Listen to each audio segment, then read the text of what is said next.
દુખાય છે એટલે નહીં દુખતું ને? કોઈ બી મોટું અહીંયા નહીં દુખતું ને? બેરું થઈ ગયું મતલબ, બરાબર.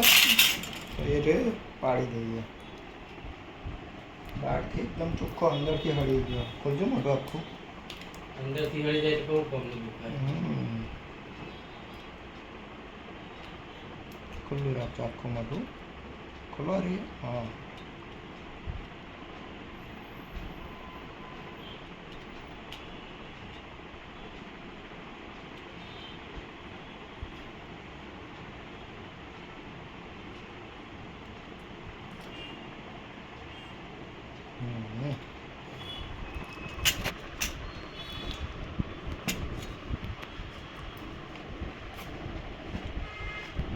બધા તો પડી જાવ. ખોલો મોટું. દાંત બંધ કરી દો. મોટું ઓટ બંધ કરી દો. બરાબર. દુખાવો નહીં થયો ને? ઓકે.